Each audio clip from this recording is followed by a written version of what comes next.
إن الحمد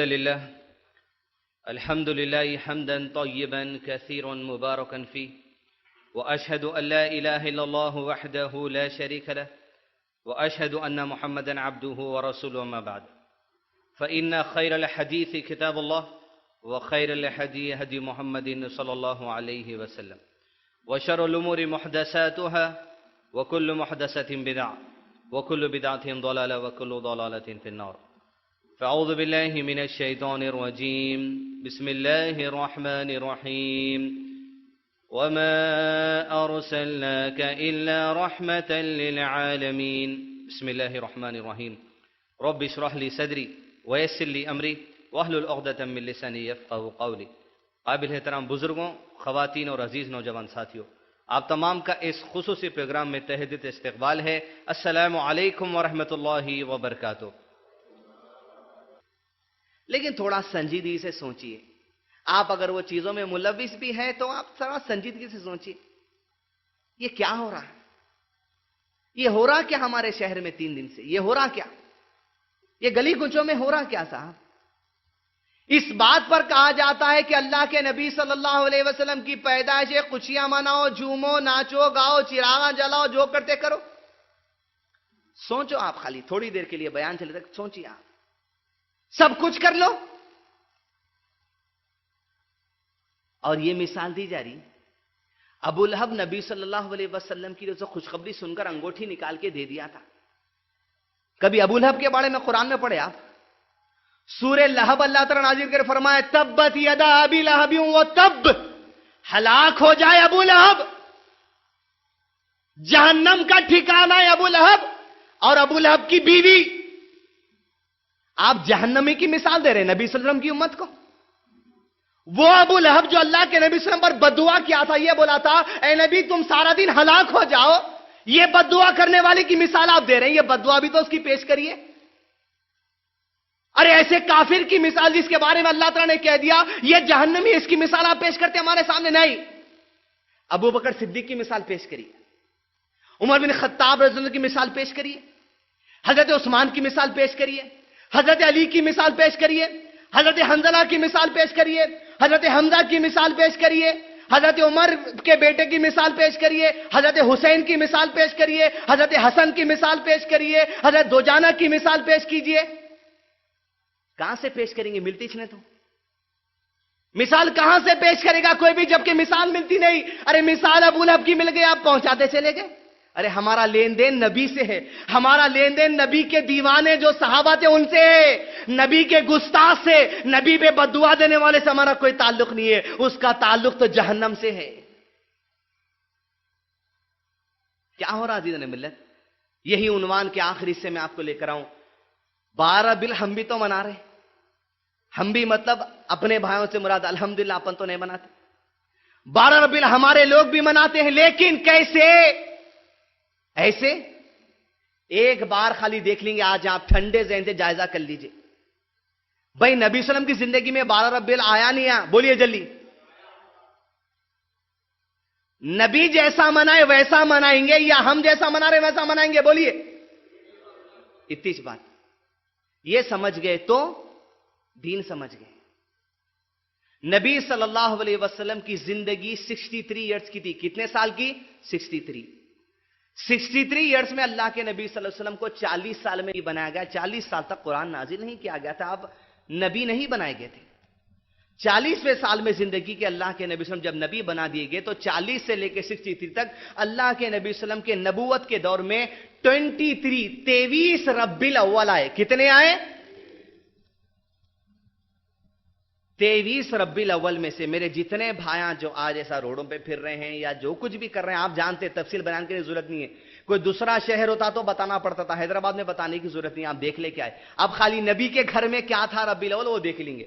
اگر ویسا ہی ہے تو ویسا ہی، ایسا کریں گے پھر حیدرآباد بھول جانا، اردو گھر سے ویسا نکالیں گے پھر جلوس. 23 ربیع الاول آئے. نبی کی زندگی میں کتنے صلی اللہ علیہ وسلم؟ کتنے؟ 23 میں ایسا جو ہو رہا، ایک بتائیے آپ، خالی ایک بتائیے خالی آپ. 23 میں سے 22 چھوڑ دے رہا ہوں، 23 میں سے 22 چھوڑ دے رہا ہوں. خالی 23واں ربیع الاول میں نبی صلی اللہ علیہ وسلم کے گھر میں کیا تھا یہ دیکھ لیں گے. اس دن جو گھر میں تھا میرے آقا کے، اس دن جو گھر میں تھا میرے نبی کے، اگر ویسا تھا جیسا ہم کر رہے، پھر یہاں سے آج ایسی ریلی نکلیں گی، دنیا میں شاید کوئی ایسا منظر دیکھا ہوں گا. 23واں ربیع الاول اللہ کے نبی صلی اللہ علیہ وسلم زندگی میں شروع ہونے ایک دن ہے. 29 صفر کی تاریخ ہے. کون سی تاریخ ہے؟ 29 صفر. اللہ کے نبی صلی اللہ علیہ وسلم ایک جنازے کے ساتھ جنت البقیع، جس کو کہا جاتا ہے بقیع قبرستان جسے کہا جاتا ہے، وہاں گئے. جنازے کی تدفین عمل میں آ کر اللہ کے نبی صلی اللہ علیہ وسلم جیسے اپنے گھر کی طرف پلٹے، اللہ کے نبی صلی اللہ علیہ وسلم کے سر میں شدت کا درد شروع ہو گیا، اور سر پر کس کر اللہ کے نبی صلی اللہ علیہ وسلم نے پٹی باندھی، کپڑا باندھ لیا. درد کی شدت یہاں سے جو شروع ہوئی، یہ اللہ کے نبی صلی اللہ علیہ وسلم کے وفات سے پہلے کا 13واں دن تھا. کون سا دن تھا؟ 13واں دن. اللہ کے رسول صلی اللہ علیہ وسلم بقیع قبرستان سے نکل کر اپنے گھر کی طرف گئے، یہاں تک کہ یہ درد سر اللہ کے نبی صلی اللہ علیہ وسلم کو 13 دن تک جاری رہا. دن کرتے چلے جا رہے. دین اسلام دنیا بھر میں غالب ہو چکا تھا. حجۃ الوداع کے موقع پر اللہ کے نبی صلی اللہ علیہ وسلم نے صحابہ سے کہہ دیا تھا، صحابہ کیا میں نے نبوت کا حق ادا کر دیا؟ تو صحابہ نے کہا اللہ کے نبی صلی اللہ علیہ وسلم آپ نے حق ادا کر دیا. تو اللہ کے نبی صلی اللہ علیہ وسلم نے اپنی شہادت کی انگلی اٹھا کر آسمان کی طرف اٹھا اور کہا اللہم اشہد اللہم اشہد اللہم اشہد، اے اللہ تو گواہ رہنا میں نے حق ادا کر دیا نبوت کا. ان لوگوں نے گواہی دے دی، تو بھی گواہ رہنا. نبوت کا کام مکمل کر دیا گیا. زندگی کے دن کٹتے چلے گئے، یہاں تک کہ زندگی کا 10 دن گزرتے چلے گئے. تکلیف میں اضافہ ہوتا چلا جا رہا تھا، یہاں تک کہ کچھ مہینے پہلے خیبر کی جنگ ہوئی تھی. خیبر کی جنگ میں ایک شخص نے اللہ کے نبی صلی اللہ علیہ وسلم کو کھانے میں زہر ملا کر دے دیا تھا.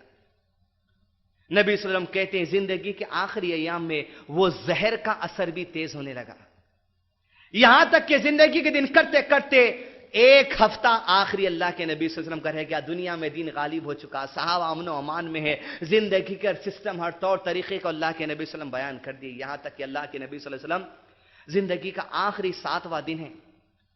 سر کے درد کی شدت بڑھتی چلی جا رہی تھی.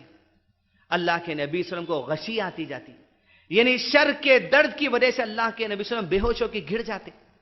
یہاں کہ اللہ کے نبی صلی اللہ علیہ وسلم غشی جب دور ہوتی تو اللہ کے نبی صلی اللہ علیہ وسلم نے ازواج سے پوچھتے، اے میرے شریک حیات، میں کل کون سی شریک حیات کے گھر میں رہنے والا ہوں، میں کل کون سی بیوی کے گھر میں رہنے والا ہوں. اس لیے کہ اللہ کے نبی صلی اللہ علیہ وسلم ایک ایک دن ایک ایک شریک حیات کے گھر پہ رہا کرتے تھے.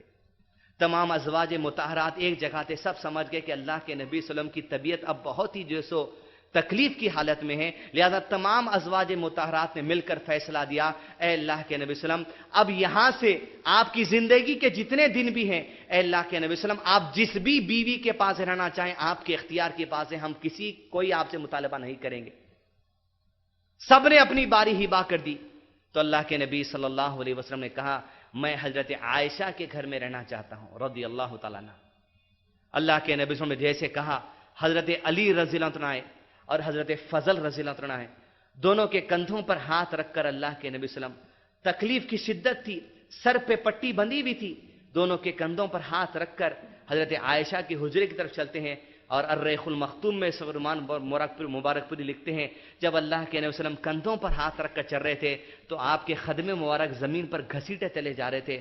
آپ قدم رکھنے کے لیے بھی اتنا جو سو شدت تھی آپ کی کہ اس کو جو سو مشکل محسوس کر رہے تھے.